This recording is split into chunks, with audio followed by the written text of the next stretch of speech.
Welcome again. So we're going to go over, and this one is probably, or not probably, but is going to be computer memory. And just as an A side, like it's a lot of information to absorb, but these are complex topics and hard to understand. So a certain amount of review and whatnot is necessary, and we're just going to use it as building blocks as we move forward. And so understanding memory, and how stuff that you can, or programs can just throw data into memory and then pull it out, and the hardware has no understanding of what that data is, and that there needs to be some application specific way of understanding what that data is. That all ties into things that we're going to do later, whether it's writing a program ourselves, maybe writing a small game or something, or using cheat engine. This concept of interpreting data in a specific way is critical across all those things, and many other things that we'll probably talk about that I just can't think of right now. So it's a necessary evil to sort of go through this stuff and just make sure that we have a foundation, and plus that way we can backfill as well. So if we're talking about something and maybe someone just jumps into it or finds that video, we can always say, well, we had talked about this in some video, some prior video, and direct them there so that they can get some kind of understanding or background, and that it's committed to video or whatnot. So anyway, we're going to go down the rabbit hole a little bit further. So we're going to go back to our computer article here, and we've pretty much, we'll go back to components. We've pretty much gone over the control unit and the ALU as much as we're going to, or at least for the foreseeable future. I mean, it's good to understand how it, sort of like the typical cycle that a CPU goes through, control units and stuff like that, and just know that they exist. But as we had indicated before, unless you're going into an electrical engineering field, in which case you'll read tons of books about this stuff, is not something that we're going to readily deal with. So we had already gone through this memory section, but we're going to go ahead and jump to this article here, the main article. And there'll be some amount of rehashing here. But what I want to sort of focus on here is the hierarchy of storage and volatility and things like that. So we could go through and we could read this blurb, but it is more or not a rehash of things that we've already talked about or things that we'll find farther down here. So we're going to go ahead and scroll down and just sort of start off with the functionality section. And what it has to say about that is that without a significant amount of memory, a computer would merely be able to perform fixed operations and immediately output the result. It would have to be reconfigured to change its behavior. When we were reading about the history of computers, we sort of saw that as like the transition to having transistors and integrated circuits allowed this stored program architecture to emerge, which meant you didn't have to rewire the machine every time you wanted to do an additional operation. This is acceptable for devices such as desk calculators, DSPs, digital signal processors, and other specialized devices. Von Neumann machines differ in having a memory in which they store their operating instructions and data. We went over that a little bit. These computers are more versatile in that they do not need to have their own hardware reconfigured for each new program, but can simply be reprogrammed with new in-memory instructions. They also tend to be simpler in design in that a simple processor may keep state between successive computations to build up complex results. Most modern computers are von Neumann machines. You could read the distinction. You can certainly look up von Neumann machines and get a nice Wikipedia list about that, and you'll inevitably run into something called Harvard architecture and modified Harvard architecture. And there's definitely, I tend to say that modern machines are von Neumann, but some people would say, well, they're modified Harvard and things like that. But for our purposes and just sort of keeping it general, we're just going to say that they're von Neumann, and it just keeps it simpler that way without getting bogged down in the details. A modern digital computer represents data using the binary numeral system. That's something that we're probably going to jump into a little bit in the next video. Text, numbers, pictures, audio, nearly any other form of information can be converted into a string of bits, binary digits, each of which has a value of 1 or 0. The most common unit of storage is the byte, which is equal to 8 bits. A piece of information can be handled by any computer or device whose storage space is large enough to accommodate the binary representation of that piece of information, otherwise known as data. For example, the complete works of Shakespeare, about 1,250 pages in print, can be stored in about 5 megabytes with 1 byte per character. There's a lot of subtlety here in the sense that the idea of a bit and then a byte and then a kilobyte, megabyte, gigabyte, stuff like that, is something that we need to jump into a little bit more. And like I said, we'll definitely probably do that in either the next or definitely a recent video or a soon to happen video. But I realize it's for some people it's a little strange. It's counterintuitive to some extent, but like I said, we'll jump into that a bit more at some point. Data is encoded by assigning a bit pattern to each character, digit, or multimedia object. Many standards exist for encoding. For example, character encodings like ASCII, image encodings like JPEG, video encodings like MPEG-4. This is sort of what we were talking about, where you can just, applications, programs, whatever, can just put stuff in memory, and then they can just pull them out as long as they know how to interpret them. But as computers became more common, and certainly people just intuitively recognize the need that a character set, for example. So if I hit a key on my keyboard, there should be some standard for other computers, whether they run that same operating system or a different one or whatever. Just a way to represent the characters on your keyboard, or to represent how a JPEG image is stored, or any other kind of image format, or how a video is stored. And these sort of encodings or formats or protocols, if you will, represent a large part of how you're going to deal with different objects. So as an example, using what we know now, if we wanted to write in an image viewer, we don't have to code from the ground up how to read a JPEG image. We could if we wanted to, but that's wasteful and spends time and generally not efficient. So what you do is you just go find a library for the language that you're using where someone has already written how to decode a JPEG image or in MPEG-4, and so A, it saves you the time, B, it's probably battle tested, and I don't know, it's just much more efficient, and that's how things work, and it's better that way. By adding bits to each encoded unit, the redundancy allows the computer both to detect errors, encoded there. Let's go through that. Random bit, physical bit fatigue. So we're gonna skip that for now. You're certainly free to read it. Data compression. We'll get to that. But what we're mostly going to sort of read through is this hierarchy of storage. We talked about this in a previous video where you kind of have like registers and then cache and then main memory and then like secondary storage or something like that, is how they call it. But we'll talk about primary storage, main memory or internal memory. Often what most people just call RAM or memory is the only one directly accessible to the CPU, so it's able to pull things directly out of it. The CPU continuously reads instructions stored there and executes them as required. Any data actively operated on is also stored there in a uniform manner. Early computers used delay lines, magnetic drums, things like that. If you want to read a really interesting article, definitely check out magnetic drums. By 1954, these methods proved unreliable and were mostly replaced by magnetic core memory. Core memory was around until the 70s when integrated circuits came along, not just for CPUs, and allowed semiconductor memory to become economical and basically take over the market. This led to modern random access memory, or RAM. Small size, light. It was kind of expensive when it first came out. And an important distinction is that it's what's called volatile storage. So if they lose power, i.e. you turn off your computer or you lose power, the power company, you don't pay your electric bill and they shut it off, any information in RAM is going to be lost. So if you don't, that's why if you're working on a Word document and you don't save it and then you lose power, odds are you're probably going to lose it. Nowadays there's ways to mitigate that, but the key takeaway here is that no power equals no data.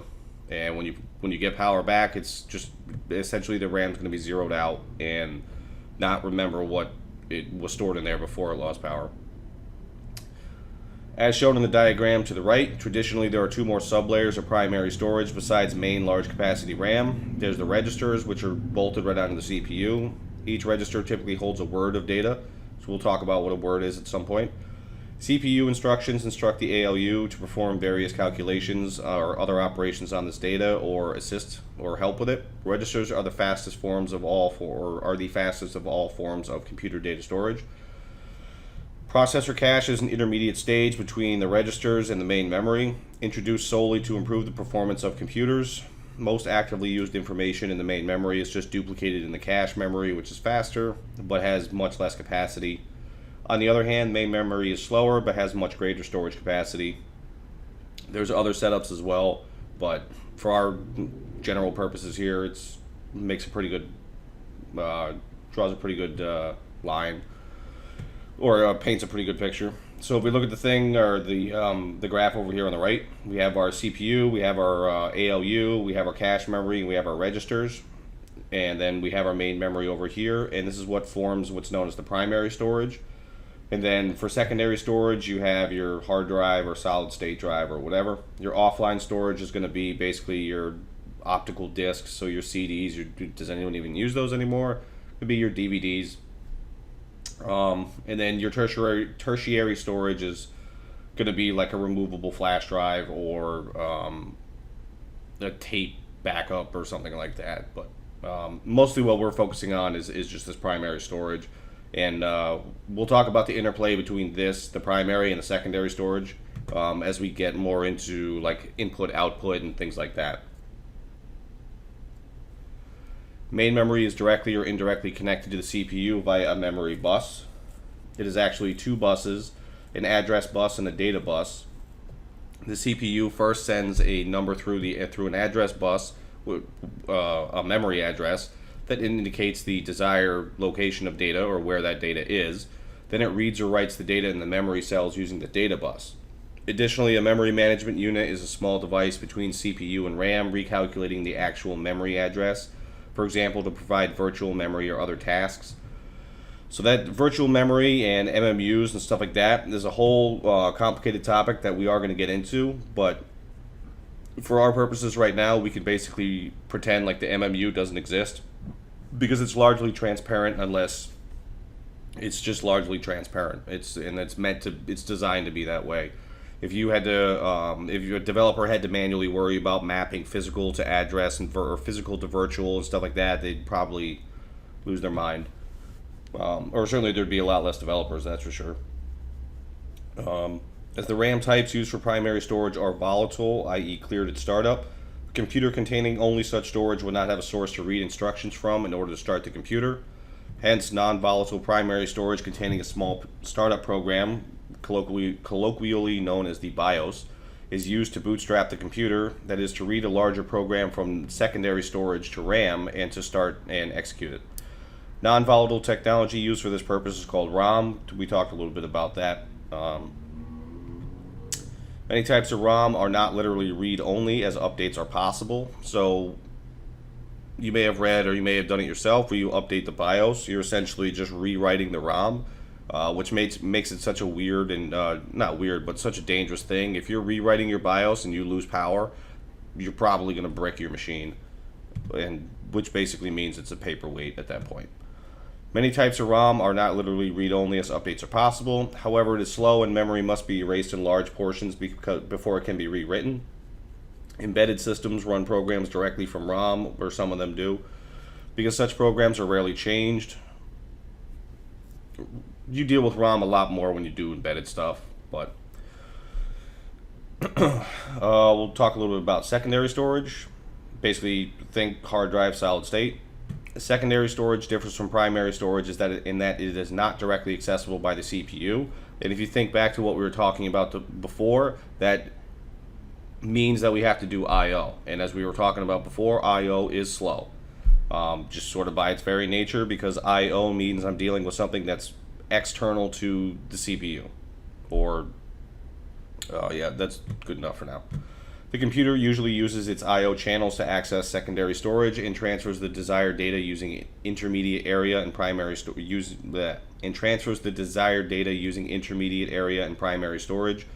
Secondary storage does not lose data when the device is powered down, so it's non-volatile, using sort of the technical term. Per unit, it is typically also 2 orders of magnitude less expensive than primary storage. So that's why you can go out and you can buy a 2 terabyte drive, but buying 2 terabytes of RAM is a different story. Modern computer systems typically have 2 orders of magnitude more secondary storage than primary storage, and data is kept there for a longer time. Modern computers' hard disk drives are usually used as secondary storage. The time taken to access a given byte of information stored on a hard disk is typically a few thousandths of a second or milliseconds. By contrast, the time taken to access a given byte of information stored in RAM is measured in billionths of a second or nanoseconds. And that's kind of explains what I was saying in a previous thing where I was like, well, RAM is really fast, and then we read 2 sentences and they're like, well, RAM's really slow and registers are fast.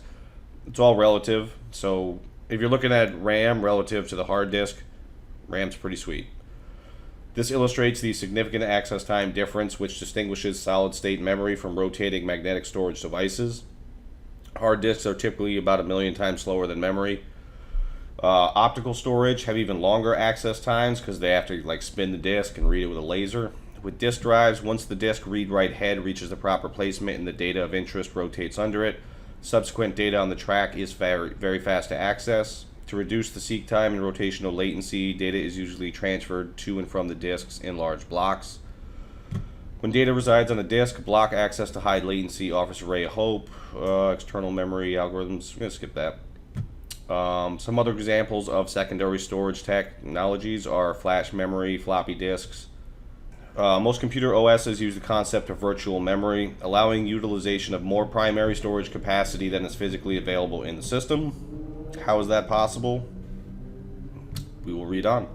As the primary memory fills up, the system moves the least used pieces to secondary storage devices, so a swap file or a page file, retrieving them later when they are needed.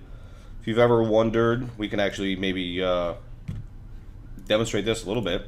Open up Task Manager. I'm on Windows 8, so Windows 7 look a little different. But if we go to Performance, we can see like Page Pool, Non-Page Pool, and the Windows 7 one actually has more information about the page file, like front and center. But that's basically what it's telling you. Is it's like, hey, here's how much unused stuff that I have swapped out to disk or some form of secondary storage. And that's what the page file does in a nutshell.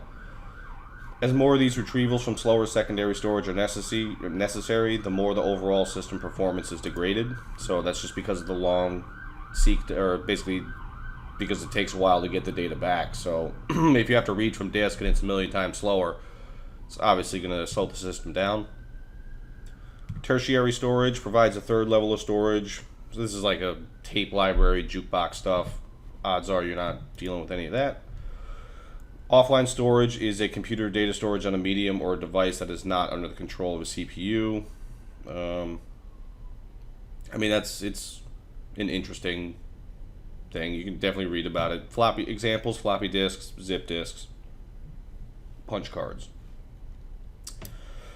So that's a kind of the hierarchy, if you will, of computer memory or computer storage. And I want to just read through this here real quick, and so we can just kind of drive home the difference between volatile and non-volatile. Non-volatile memory retains the storage information even if it has no electrical power. Hard disk. Volatile memory needs power to maintain the information. And volatile is generally faster, so since primary storage is required to be very fast, it uses volatile memory. We'll read a little bit about this. DRAM, which is what most people have nowadays, is a form of volatile memory which requires the stored information to be reread and rewritten or refreshed, otherwise it would vanish, and that has to do with the way that DRAM is constructed. So like the way that the capacitors are, they leak a certain amount, and eventually you would lose the bits, because it's like the capacitor stores bits, is my recollection. So because they leak, you have to kind of go through and just rewrite the data and kind of refresh the state of the different capacitors. Again, that's my understanding. The static random access memory is volatile memory similar to DRAM, with the exception that it never needs to be refreshed as long as power is applied, but it obviously loses its information once it does lose power. Mutability. Let's read a little bit about random access. So random access memory What does that mean? Any location in storage can be accessed at any moment in approximately the same amount of time. Such a characteristic is well suited for primary and secondary storage. Most semiconductor memories and disk drives provide random access. Sequential access is exactly what it sounds like. Typical of offline storage, but that distinction is somewhat blurred nowadays. But if anyone's, what does random access memory mean? It just means that you can access any location in memory, and it's no slower or faster than accessing any other location. And obviously, that's a desirable characteristic of like main physical memory. Not going to worry too much about performance and things like that.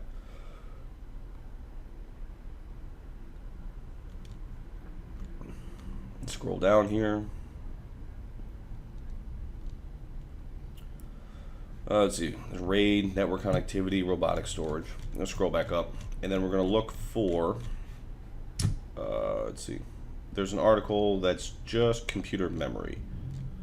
There we go. So we're going to zip through this article a little bit, and once we're done this article, we will have a decent understanding, more or less, of memory. And again, this is really going to help us out when we start getting into some of the other things that we're going to do. Memory is sort of the tie that binds, if you will. And plus, it's generalized enough to where if you're not writing extremely low level code where you have to worry about disk head seeking on a mechanical hard drive or anything like that, you can apply a general understanding of memory to RAM, hard drives, things like that, because in some sense you're kind of just dealing with addressing, and there's abstraction layers in place to where you don't have to worry about where the data that you're asking for is actually stored. So if, say, you write a program and the program's running, and then part of there's part of it that's not being used, or there's data in that part of that application that's not being used a lot, the OS will probably swap that out to disk, or whatnot. And then from there, say you need that data, for a developer standpoint, you don't care where that data is. You just ask for it, and the OS will run around and it's on the disk, and then it'll read from the disk. So as long as we have a general understanding of how memory works and addressing and layout and things like that, we can generalize that to deal with most kinds of storage. And this will come up more when we start dealing with virtual memory and things like that. And maybe we'll talk about addressing modes and address, translation lookup buffers and stuff like that. But anyway, memory refers to the devices used to store information for use in a computer. Primary memory, we already know, it's RAM, as a distinction from secondary memory, which provides permanent storage or non-volatile storage. If needed, primary memory can be stored in secondary memory through a memory management technique called virtual memory, which we talked about just a little bit. Volatile versus non-volatile. What I want to get to... let's see.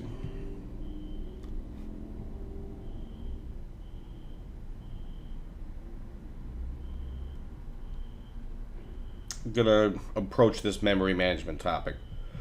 Proper management of memory, which is mostly done by the operating system, as we'll see. The proper management of memory is vital for a computer system to operate properly. Modern OSs have complex systems to properly manage memory. Failure to do so can lead to bugs, slow performance, and at worst case, takeover by viruses and malicious software.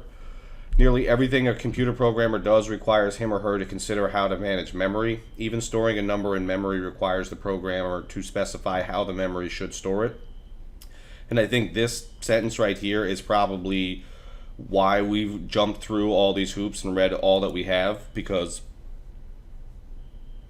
what's going to happen is we're going to write programs, and we're going to talk about memory, and we're going to talk about how to interpret the memory, how do we store the data that we want to, and then when we start messing around with Cheat Engine, the way that the paradigm is going to shift is that now we are using another program to look at another application that's been written by another or team or group of programmers. So we need to understand how to deal with memory when we're writing our own application so that we can understand how other people would deal with memory when we're trying to cheat or hack or edit the memory in their application.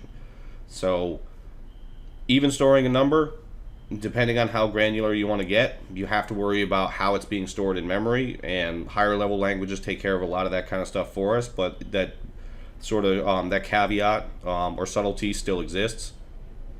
And definitely when we get into cheat engine and starting to mess around with that and whatnot, we will require that same sort of understanding so that we can effectively edit those applications and not crash them and do all the cool things that we want to do. Improper management of memory is a common cause of bugs. You have an arithmetic overflow. Calculation results in a number so large that the allocated memory cannot hold it. We'll demonstrate that at some point.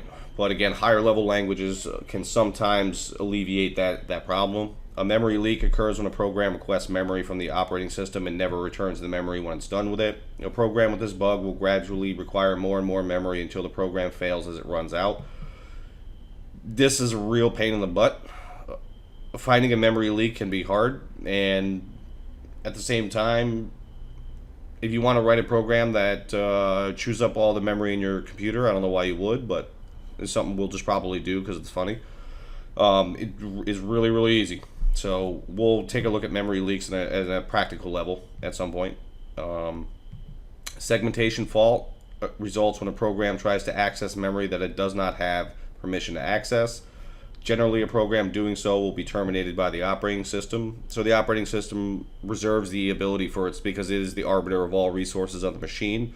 It reserves the right to essentially just tell a process, or doesn't even tell them, it just kills it and says, you're done, I'm not, game over, so on and so forth. Which, if you're a badly behaved program, or if you're messing around with cheat engine, it's a situation you can absolutely find yourself in. If you use cheat engine to edit an application and you put in all kinds of instructions and you tell it to jump somewhere and it tries to jump outside the memory that's allocated to it, the operating system will kill it. So that's another way that can sort of bite you. Buffer overflow, it's an extremely important one, but one we're not necessarily going to deal with because it's just, by its very nature, it's kind of complicated. But we're almost done here, so we'll talk a little bit about virtual memory. Virtual memory is a system where all physical memory is controlled by the operating system. When a program needs memory, it requests it from the operating system. The OS then decides what physical location to place the memory in. This offers several advantages. Programmers no longer need to worry about where the memory is physically stored or whether the user's computer will have enough memory. It also allows multiple types of memory to be used. For example, some memory can be stored in RAM, while other can be swapped out to the hard drive. This drastically increases the amount of memory available to programs, albeit that obviously anything on the hard drive is going to be naturally slower. The operating system will place actively used memory in RAM, which is much faster than hard drives. When the amount of RAM is not sufficient to run all the current programs, it can result in a situation where the computer spends more time moving memory from RAM to disk and back than it does accomplishing tasks. This is what's known as thrashing, and is incredibly hard. At least the few times that I've dealt with it, it's really hard to figure out or to fix, especially in like large complicated programs where you have multiple threads and stuff like that. Like it's really hard to figure out. Protected memory, we're not gonna worry about that. So with that, we have a fairly decent overview of memory, and we could talk about I/O, multitasking, multiprocessing, but I feel like those topics are something that they're generally more abstract and just of a general nature, whereas memory is something that's kind of concrete and something that we'll deal with much, much more. I/O itself is, I'm not going to say it's not necessary for you to understand, but knowing that it exists and that accessing drives and things like that incur I/O overhead is important. But for our purposes, I don't typically foresee that being a huge issue. We'll definitely give it an honorable mention when necessary, but in the multitasking, multiprocessing is stuff that's interesting to read about, and certainly tons of people on different tech blogs and forums love to talk about cores and multiple processors and stuff like that. But I think the reality is that that it's not something that we're going to deal with a lot, and I think that it's, if I was going to suggest following, if you want to read about this kind of stuff, I would suggest one, going to the multiprocessing article, and then also reading about parallelism, because that's what it's all sort of going towards. And as you dig into parallelism, I think what I found or have dealt with, and I think what you'll find as well, is that parallelism is not something that you can just snap your fingers and have the processor do for you. It requires designing programs and applications in very specific ways, and maybe structuring them in a way that allows multiprocessing to take place. And that's something that is not entirely perfected yet. It's like there's ways of doing it, and there's ideas about it, and there's some methodologies and systematic approaches to it, but it's still somewhat in its infancy, I think. And again, it'll get honorable mentions as we go forward. But and then the next thing that we will talk about at some point, but I just don't want to jump into right now. I think what I'd rather do is focus on, let's understand our one machine like locally, and then we can worry about how to worry and understand machines remotely, via, i.e. networking, things like that. If we jump into networking now, it's just a whole can of worms, and there's people who, networking is just really complicated. That's what I'm gonna say. And I don't just mean like a 4-person TCP/IP home LAN, with a Soho router. I mean, if you MPLS, mesh network, stuff like that. I mean, it gets pretty bonkers pretty quick. So we're gonna go ahead and stop this here, and then we will. Not sure the direction we're gonna go in the next one, but that's gonna do it for this one.